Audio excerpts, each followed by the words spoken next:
All of the Yankees runs coming in the second. They played solid defense behind David Wells here this afternoon and into the evening as Derek Lowe misses with ball one to Giambi. And now it's Mariano Rivera getting loose for the Yankees out in their bullpen.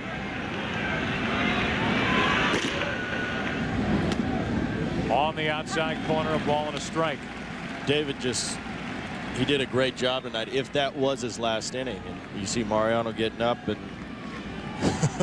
bad for ball. It's not getting any easier. Wells struck out 5, walked 2.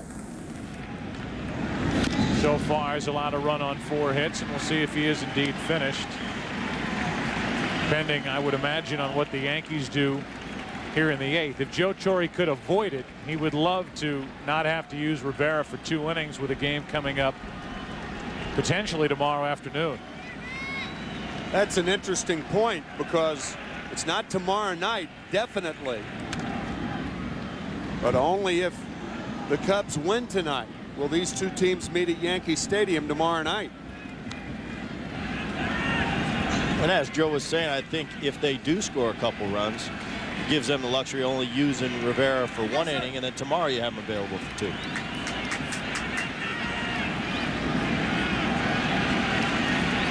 Giambi waits for a 1-2 pitch.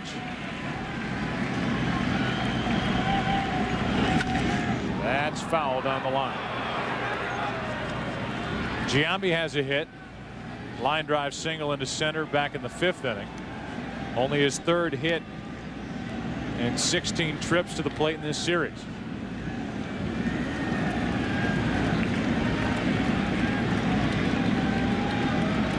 The big bats will come to the plate again for the Red Sox before the end of this night. 2, 3, and 4 hitters coming up in the bottom of the 8th. 2 balls, 2 strikes on Giambi. I don't think you can think of either of these teams as superb defensive teams. Seattle Mariners, yes. I'm not saying because Brett's here. Seattle, certainly. But the Yankees have made some superb plays tonight defensively. Jeter with the latest play to help Wells, and that's out of play.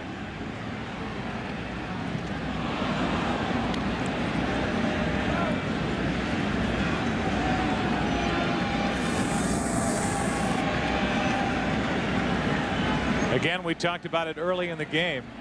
Grady Little saying, win or lose here in Game 5, John Burkett will be the Red Sox starter tomorrow at Yankee Stadium. Wearing the sweatshirt.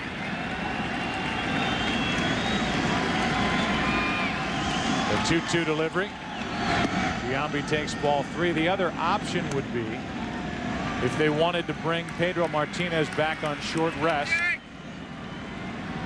and then potentially bring Tim Wakefield out for the start in Game 7. And as we said, that can only happen if Pedro goes to Grady Little and says, I'll pitch tomorrow night. 3-2 to Giambi leading off. Good at bat by the Yankee DH to work a walk. 4th walk handed out by Lowe. And here's Bernie Williams. Bernie Williams, a guy who has hit Derek Lowe well in the past. And it's interesting that with Alan Embry ready, Grady Little opts to leave Derek Lowe on the mound. I was thinking that too, Joe. I think the reason that Lowe's still out there is because his ability to get the ground ball, his ability to get the double play.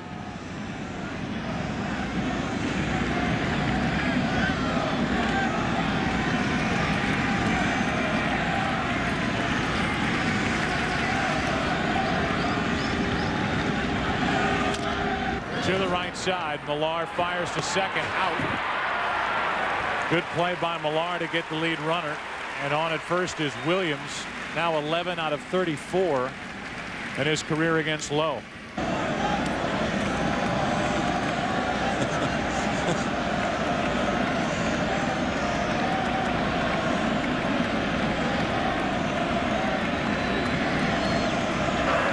Check on Williams.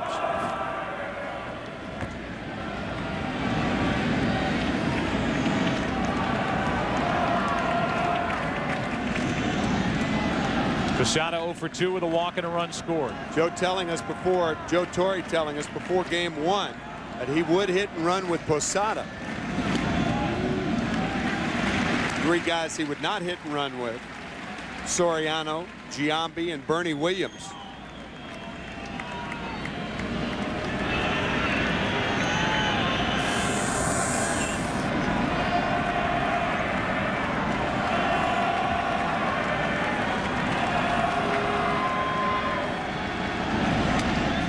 This situation, though, I think they're going to let Posada swing the bat. The 3-1 lead.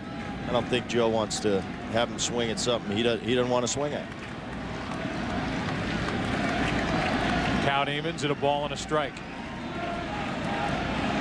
Yankees have done it with Matsui earlier in the game.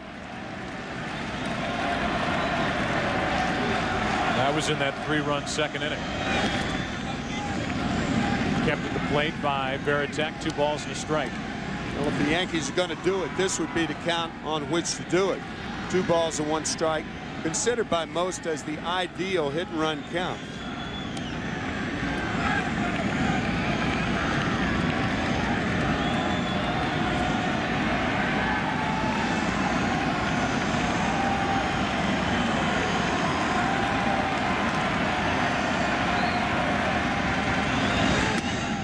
Wide to make it 3-1. Matsui on deck, so this could be the last hitter of the evening for Derek Lowe. Left-handed hitter, lefty Embry ready in the Boston bullpen.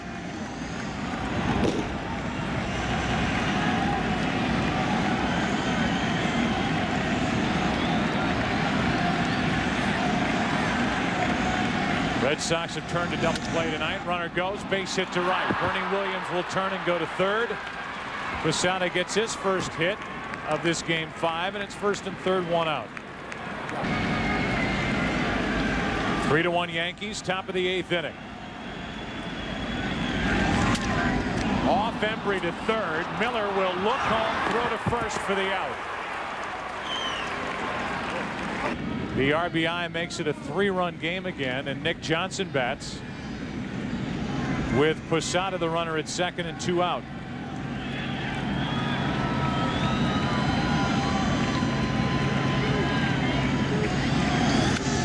Pretty good rip by Nick Johnson on a 94-mile-an-hour fastball. The Yankees have both Rivera and Contreras, 42 and 52, getting loose out in their bullpen.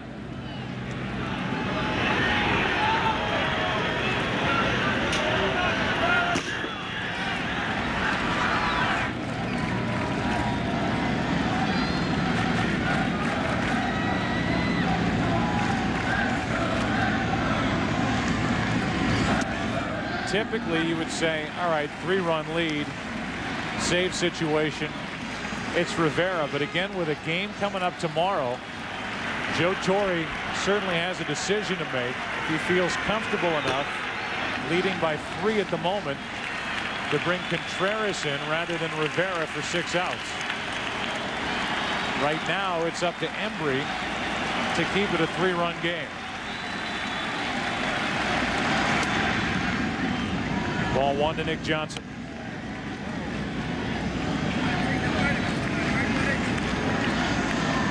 Rivera's last outing was on Saturday, and he only threw 18 pitches. So he's capable of going 2 innings tonight and an inning tomorrow easily.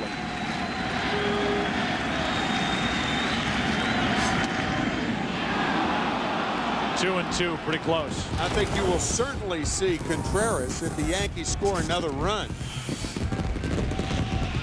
But I don't know if they don't, if they have a 3-run lead.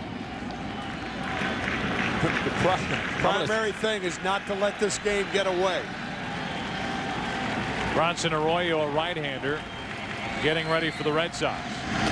Nice play by Veritek. Full count now after it was 0-2 on Nick Johnson. Timmy, if you don't mind, I'm going to stay away from speculating. Okay. My percentages haven't been the highest. It is an interesting decision, though, if it were to remain 4-1. Well, both of them are still up. So you would think it'd be Rivera. Yeah. Base hit here, that all changes. Runner at second, Posada 2 out. 3-2 pitch from Embry. Into left field. Manny Ramirez pulls it in. But the Yankees add to their lead. They get their first run since they scored 3 in the second.